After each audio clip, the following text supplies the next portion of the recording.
இதோ மூன்றாவது ஒருவன் நட்சத்திரம் போல புறப்பட்டு வருவான். அவன் வந்து சிறிய கட்சிகளை தள்ளி அவன் மதில்களை தாண்டுவது போல தாண்டி ஒரு உயர்ந்த இடத்தை பிடிப்பான். ஆனாலும் மாற்றம் உடனே வராது. மாற்றத்திற்கான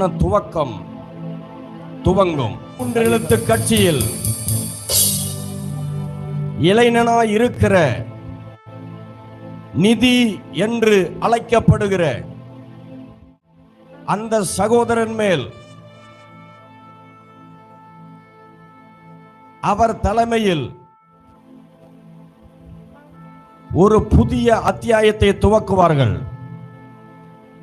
பெரிய மாநாடு நடத்தவும் இளைஞர்களை சேர்க்கவும் அவன் தீவிரமாய் செயல்படுவான்.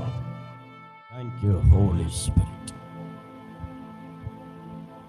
அந்த கட்சிக்குள் அவனுடைய கை உயர்த்தப்படும்.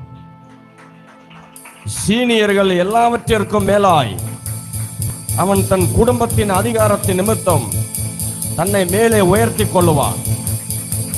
Thank you, Holy Spirit.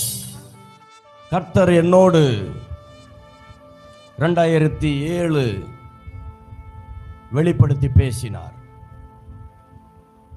நீங்க இந்த ரெக்கார்ட் கட் பண்ணி வைத்துக் கொள்ளுங்க. என்னோடு தேவன் பேசினார். தமிழ்நாட்டிலே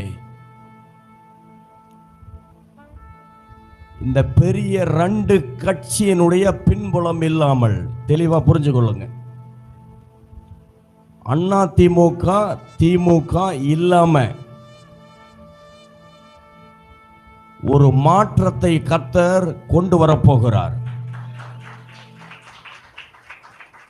அந்த மாற்றத்தின் பொழுது ஒரு நபர் கர்த்தர் துல்லியமா என்னோடு பேசினார். நான் இப்ப சீக்கிரட்டா சொல்றேன். ஆண்டவர் என்கிட்ட சொன்னார், நான் சொல்லும் பொழுது நீ அந்த நபரை சந்திக்க வேண்டும்.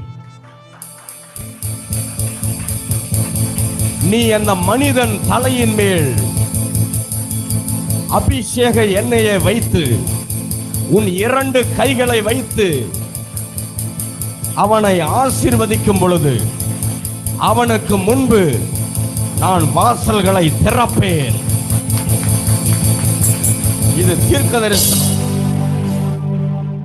ஒருவேளை ஆன்லைன்ல பார்க்கிறவங்க யாரோ இது 2026 நடக்குமான்னு கேட்கலாம்.